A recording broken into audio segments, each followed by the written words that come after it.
Hello dear student, welcome to my YouTube channel. आज हम लोग क्लास 10th साइंस का चैप्टर नंबर 3 जिसका नाम है धातु अधातु। सबसे पहले धातु की परिभाषा देख लेते हैं। वे तत्व जो इलेक्ट्रॉन को त्याग कर धनायन बनाने की प्रवृत्ति रखते हैं धातु कहलाते हैं। ठीक है, जो मतलब इलेक्ट्रॉन को त्याग कर धनायन बनाने की प्रवृत्ति रखते हैं हमारे धातु कहलाते हैं। ठीक है, धातु के भौतिक गुणधर्म क्या है? धातु की सतह चमकदार होती हैं। ठीक है, मतलब इनमें चमक होती है। ठीक है, ये कठोर होते हैं, लेकिन लिथियम सोडियम पोटेशियम मुलायम होते हैं। ठीक है, कमरे के ताप पर ठोस होते हैं। केवल मरकरी पारा को छोड़कर ये द्रवावस्था में होते हैं। धातु को पीट कर पतली चादरों में परिवर्तित किया जा सकता है। ठीक है, जैसे लोहे की चादर होती है। ठीक है, उसके बाद धातुओं को पतली तार के रूप में बनाया जा सकता है, मतलब इसमें तन्यता होती है।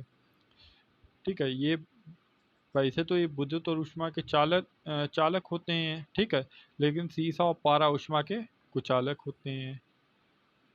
इनका घनत्व और गलनांक अधिक होता है, लेकिन सोडियम पोटेशियम का घनत्व कम होता है। धातुएं कठोर सतह से टकराने पर आवाज करती हैं। ठीक है, जैसे लोहा हो गया।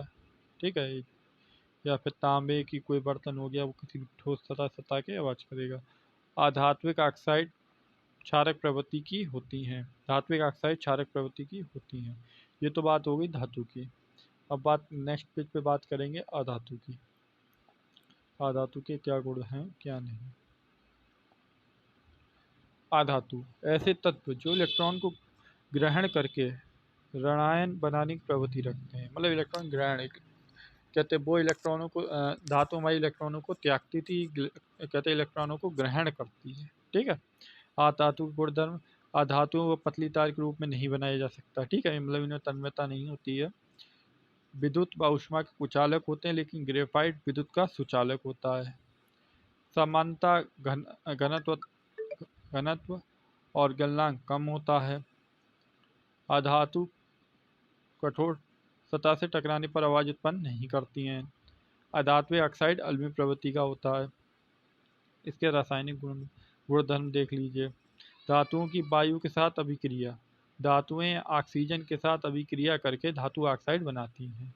जैसे हमारा कॉपर प्लस ऑक्सीजन, ये क्या बना दिया इसने? हमारा कॉपर ऑक्साइड। ठीक है, कॉपर ऑक्साइड। मैं आपको जो इम्पोर्टेंट पॉइंट है और जो समझने वाले पॉइंट है, जो आपके पेपर के लिए बहुत इंपॉर्टेंट है, वो मैं आपको बताता चलूँगा। वही मैं सिर्फ अपनी वीडियो में करवाता हूँ। मैं और फालतू वालतू का मुझे शौक़ नहीं है कि वीडियो बड़ी कर लो। ठीक है, एक एक दो दो घंटे ही कर लो। टॉपिक के बिल्कुल कहते टॉपिक के बाहर ही का पढ़ाने लग जाओ, तो मुझे करवाने की आदत नहीं है। जैसे क्वेश्चन इस चैप्टर से ये बन सकता है, धातु अधातु में क्या अंतर है। ठीक है, या फिर धातु अधातु क्या है बताइए, इनके गुणधर्म क्या है बताइए। ठीक है, इनके कुछ उदाहरण दीजिए, ऐसे क्वेश्चन बन सकता है। ठीक है, तो आप धातु अधातु को खूब अच्छे से तैयार कर लीजिएगा, क्योंकि चैप्टर का नाम ही है धातु अधातु, तो आप लोग समझ सकते हैं। ठीक है, धातुएं ऑक्सीजन के साथ अलग अलग तरह से अभिक्रिया करती हैं। जैसे सोडियम और पोटेशियम वायु के साथ अस्मिक आग पकड़ लेते हैं, जिसे रोकने के लिए इन्हें केरोसिन के तेल के डिब्बों में डुबोकर रखा जाता है। Mg यानी मैग्नीशियम, Al यानी एल्यूमिनियम, जिंक। ठीक है, कि सभी वायु के साथ धीरे धीरे अभिक्रिया करते हैं। इन धातुओं पर ऑक्साइड की परत चढ़ जाती है। Fe यानी लोहा वायु के साथ गर्म करने पर कोई अभिक्रिया नहीं करता है। ठीक है, लेकिन लौह चूड़ गर्म करने पर तेजी से जलने लग जाता है। कॉपर पर वायु की उपस्थिति में काले रंग की परत चढ़ जाती है। Ag चांदी और Au सोना वायु के साथ अभिक्रिया नहीं करते हैं। उभयधर्मी ऑक्साइड, अच्छा, वे धातु ऑक्साइड जो अम्ल तथा क्षारक दोनों से अभिक्रिया करते हैं और उत्पाद में जल तथा लवण बनाते हैं। ठीक है, जैसे हमारा एल्यूमिनियम ऑक्साइड, हाइड्रोक्लोराइड। ठीक है, इनकी आपस में अभिक्रिया और इसने हमारा क्या बनाया? एल्यूमिनियम क्लोराइड और जल। एल्यूमिनियम क्लोराइड और जल, या एल्यूमिनियम है। ठीक है, एल्यूमिनियम क्लोराइड और जल।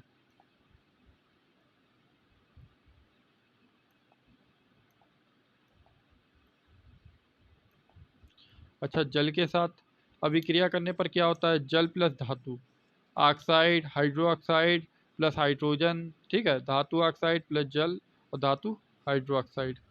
जैसे सोडियम और जल की अभिक्रिया कराएंगे तो क्या हो जाएगा? सोडियम हाइड्रो ऑक्साइड, देखिए सोडियम हाइड्रो ऑक्साइड, या तो ऑक्साइड बनता है या हाइड्रो ऑक्साइड बनता है। देखिए हाइड्रो ऑक्साइड बन गया, या तो ऑक्साइड बनता या हाइड्रो ऑक्साइड बनता, लेकिन हाइड्रो ऑक्साइड बन गया प्लस हाइड्रोजन, ठीक है।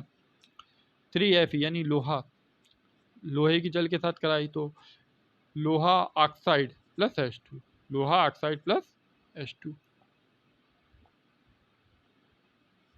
अलग अलग धातु को अलग अलग अवस्था के साथ अभिक्रिया करते हैं।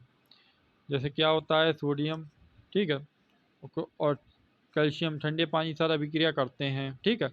उसके बाद एल्यूमिनियम और लोहा और जिंक जल वाष्प के साथ अभिक्रिया करते हैं। ये 2 पॉइंट है, इधर एंटर देना भूल गया मैं, ठीक है, ये दूसरा पॉइंट है, ठीक है। मैग्नीशियम गर्म जल के साथ अभिक्रिया करता है, ठीक है।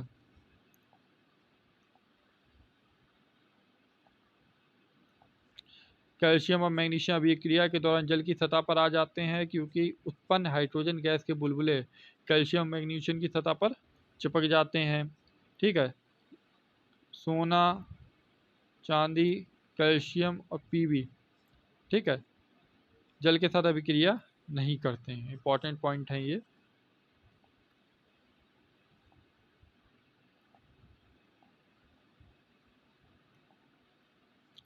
धातु की अम्ल के साथ अभिक्रिया, धातु प्लस तनु अम्ल, जैसे मैंने आपको पिछले चैप्टर में पढ़ाया था तनु अम्ल में क्या था, ठीक है। अगर आप लोगों को नहीं ध्यान है, आप प्लीज़ उस कहते हो उस चैप्टर में पढ़ लीजिएगा। पहली हेडिंग है, अम्ल के नीचे ही है, ठीक है। धातु जैसे लोहा, ठीक है, तनु अम्ल में यानी हाइड्रोक्लोराइड, ठीक है। इसकी जब लोहे के साथ अभिक्रिया करेंगे क्या होगा? लोहा क्लोराइड प्लस हाइड्रोजन, ठीक है। एल्यूमिनियम की हाइड्रोक्लोराइड के साथ या हाइड्रो ऑक्साइड के साथ क्या अभिक्रिया करेंगे? क्या हो जाएगा? Aluminium chloride plus hydrogen.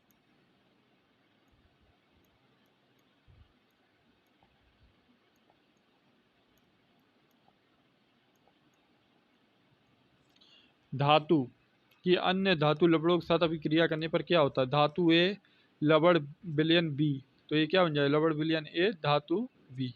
जैसे Fe लोहा, copper, copper sulph copper sulph iron, तो लोहा सल्फेट प्लस कॉपर। सक्रियता श्रेणी मोस्ट इंपॉर्टेंट, यह सारणी जिसमें धातुओं क्रियाशीलता को आरोही क्रम में व्यवस्थित किया जाता है। कैसे व्यवस्थित है ये देख लीजिए।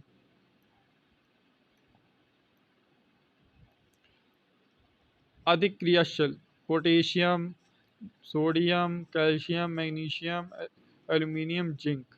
Fe आयरन, लोहा, Pb लेड, सीसा, hydrogen, copper, He mercury, Ag silver, Au gold.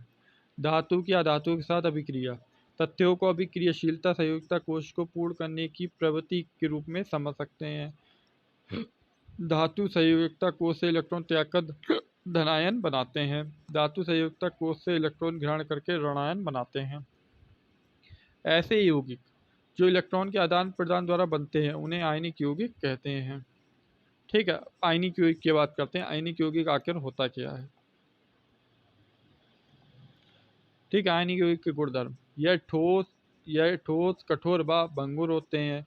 गलनांक एवं क्वथनांक इनका अधिक होता है। जल में घुलनशील परंतु पेट्रोल केरोसिन में अघुलनशील, मतलब जल में तो घुल जाते हैं लेकिन पेट्रोल और केरोसिन में नहीं घुलते हैं। आयनिक यौगिक जलीय विलयन और गलित अवस्था में विद्युत का चालन करते परंतु ठोस अवस्था में विद्युत को चालन नहीं करते। जलीय विलयन यानी लिक्विड में, गलित अवस्था यानी घुलने वाली अवस्था में तो ये चालन करेंगे विद्युत का, लेकिन ठोस अवस्था में विद्युत का चालन नहीं करेंगे। उसके बाद बेटा डेफिनेशन आती है खनिज की, इंपॉर्टेंट है, ये 2 नंबर पूछ ली जाती है। पृथ्वी में प्राकृतिक रूप से उपस्थित तत्वों एवं यौगिक को खनिज कहते हैं।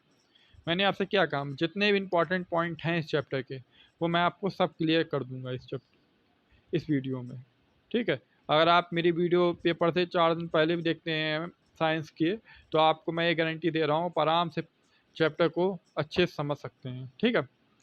अयस्क वे खनिज जिसमें धातु अधिक मात्रा में पाए जाते हैं उसे निकालना लाभकारी होता है, उसे अयस्क कहते हैं।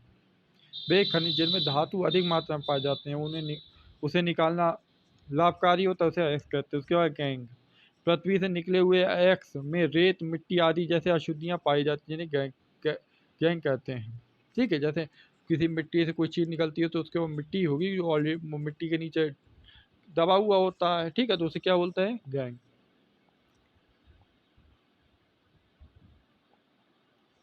सल्फाइड अयस्क से धातु का निष्कर्षण भर्जन सल्फाइड अयस्क को वायु की उपस्थिति में अधिक ताप पर गर्म करने पर यह ऑक्साइड बदल जाता है।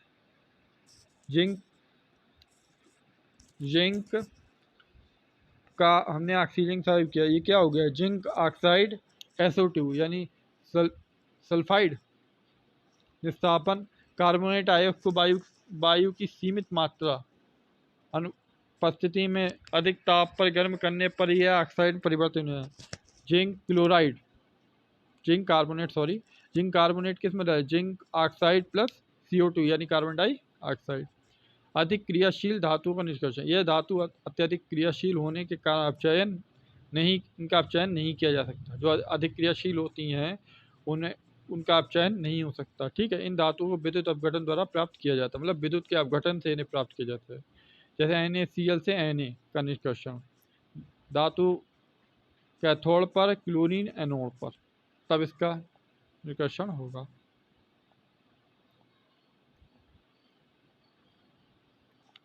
उसके बाद है बेटा संचारण। इंपॉर्टेंट डेफिनेशन है, ये भी पेपर में पूछी जाती है।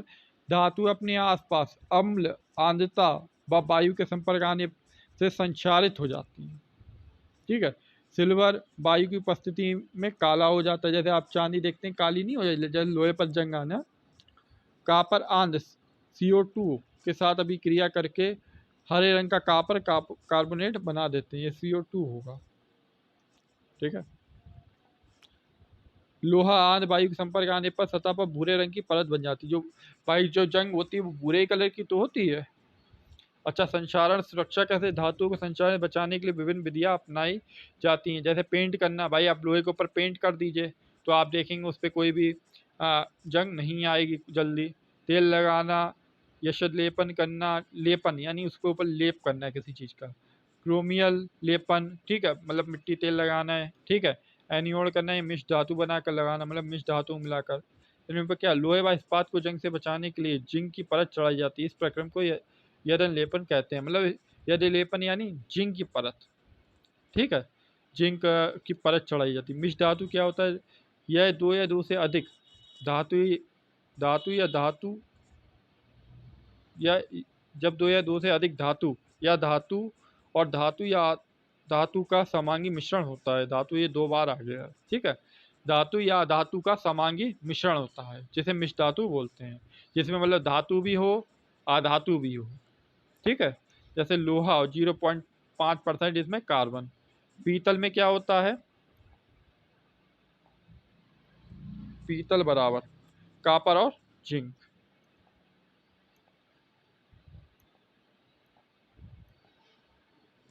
इस चैप्टर में यही सब चीज़ें इंपॉर्टेंट थी। ठीक है। आप लोग को अगर इस चैप्टर के नोट्स चाहिए हो तो मुझे व्हाट्सएप पे मैसेज या आप कहते हैं कमेंट सेक्शन बोल दीजिएगा, मैं इसकी आपको PDF प्रोवाइड कर दूंगा। आप मुझसे PDF लीजिए, कोई भी PDF का चार्ज नहीं है, कोई भी 1 रुपये देने की ज़रूरत नहीं है आपको। ठीक है। मिलते हैं नेक्स्ट वीडियो में, तब तक के लिए बाय। ठीक है।